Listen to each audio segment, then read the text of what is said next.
Hello everyone, আসসালামু আলাইকুম। By the way, আমি দিনাস কুকিং হোম থেকে সবাইকে অনেক স্বাগতম জানাচ্ছি। আজকে আপনাদের সাথে যে রেসিপিটা শেয়ার করছি সেটা হলো মগজ ভুনা। তবে মগজটাকে আমি অন্যভাবে ভুনা করব। আজকে আলু দিয়ে একটু পোড়া পোড়া করে খুবই সুস্বাদু করে মগজ ভুনাটা রান্না করছি আমি আমার মতো করে।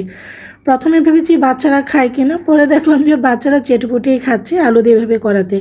আমি এখানে মগজ নিয়েছি হলো 1 কাপ। আমি একটু কেটে নিয়ে সুন্দর করে ধুয়ে পরিষ্কার করে কেটে নিয়েছি। 1 কাপ নিয়েছি হলো পেঁয়াজ, এখানে নিয়েছি হলো 1 চামচ ধনিয়ার গুঁড়া, 1 চামচ জিরার গুঁড়া আর 1 চামচ গরম মশলার গুঁড়া। আমি আস্তটা ইউজ করবো না। স্বাদ অনুযায়ী লবণ, 1 চামচ লাল মরিচ গুঁড়া, 1 চামচ হলুদের গুঁড়া, 1 চামচ আদা, 1 চামচ রসুন আর সবুজ এবং লাল মিলিয়ে কিছু কাঁচামরিচ মিডলে ফালি করে নিয়েছি যেন কাঁচামরিচের জালটা বের হয়।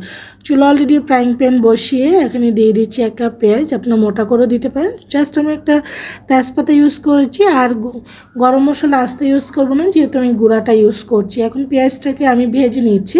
পেঁয়াজটাকে জাস্ট নরম করে একটু ভেজে নেব, বেশি গোল্ডেন কালার করব না। আপনারা যেভাবে খেতে পছন্দ করেন সেভাবে করতে পারেন। এখন আদা রসুন বাটাটা দিয়ে দিচ্ছি গুঁড়া মশলাগুলো, সবগুলো গুঁড়া মশলা দিয়ে একটু পানি দিয়ে এখন মশলাটাকে ভালোভাবে কষিয়ে নিব। মশলাটা যতটা ভালো কষানো হয় যে কোনো রান্নার টেস্ট কিন্তু দ্বিগুণ বেড়ে যায়। এই মগজ ভুনা আপনারা কিন্তু পটল দিয়ে, চিচিঙ্গা দিয়ে, বরবটি দিয়ে, এগুলো দিয়ে কিন্তু, তারপর ফুলকপি বাঁধাকপি দিয়ে কিন্তু ভেজে খেতে পারেন। তা আমি আসলে আলু দিয়ে করছি। ভাবছিলাম যে আলু দিলে, যেহেতু বাচ্চারা একটু আলু পছন্দ করে, আলু দিয়ে করি, ওরা খায় কিনা। তো এর আগে করেছি, ওরা খায়নি। তারপর দেখলাম যে ওরা খুব রাগ করছে লাস্টে না পাওয়াতে, যে মগজ পরে ওর বাবা কিনে আনছে, পরে আবার অন্যভাবে রান্না করে দেখাবো আপনাদেরকে। তা এখানে আমি, যেহেতু এটা কোরবানি ছিল, এখানে কোরবানিটা তো রান্না হয়ে গিয়েছে। এখন মগজটাকে আমি ভালোভাবে মশলাটা কষিয়ে যাওয়ার পর দিয়ে এখন মশলাটার মধ্যে কষিয়ে নিচ্ছি। এখন এই মগজ ভুনাটা আসলে এত মজা হবে আমি ভাবতে পারিনি। তো এখানে একটা বড় সাইজের আলু আমি একটু পাতলা চিকন করে দিয়েছি, বেশি মোটা রাখিনি। যেহেতু এখানে মগজ, এটা তো আসলে এটার মধ্যে মোটা করে দেওয়ার কিছুই নেই, এটা তো আর মাংস না, সেজন্য একটু পাতলা করে একটু দিয়েছি আমি আলুটা। আপনারা এখানে চাইলে চিচিঙ্গা, তারপরে ঝিঙ্গে, পটল এগুলো দিতে পারেন, যার যেটা পছন্দ।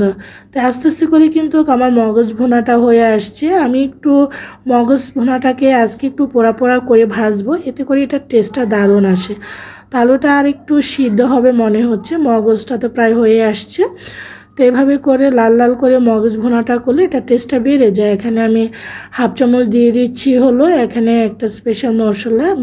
এটার মধ্যে নানা রকম মশলা দিয়ে, ধনিয়া, জিরা, তারপরে একটু মেথি, এগুলো দিয়ে তারপর এখানে দিয়ে একটা গুঁড়ো করে তারপর একটা মশলা তৈরি করেছি। এটা আমি ওঠানোর আগে দিয়েছি।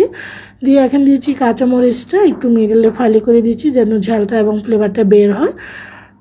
খুবই সুস্বাদু এই মগজ আলু ভুনাটা, এত মজা হয়েছিল। এটা আপনারা রুটি, পরোটা, লুচি দিয়েও খেতে পারেন, খেতে অসাধারণ। আমার বাচ্চারা তো রুটি এবং পরোটা দিয়ে খেয়েছে, ওরা এত মজা পেয়েছে।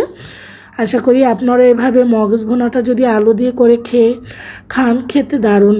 আমার মগজ ভুনাটা হয়ে গিয়েছে, এখন একটা সার্ভিং প্লেটে সার্ভ করে নিয়েছি। সুস্বাদু এই মগজ ভুনাটা খেতে অসাধারণ ছিল, আলহামদুলিল্লাহ। এইভাবে করে বাচ্চাদেরকে দিবেন, বাচ্চারা দেখবেন যে খুব অনায়াসে লোভনীয় মগজ ভুনাটা রুটি, পরোটা, লুচি দিয়ে খাবে। সবাই ভালো থাকেন, আল্লাহ হাফিজ।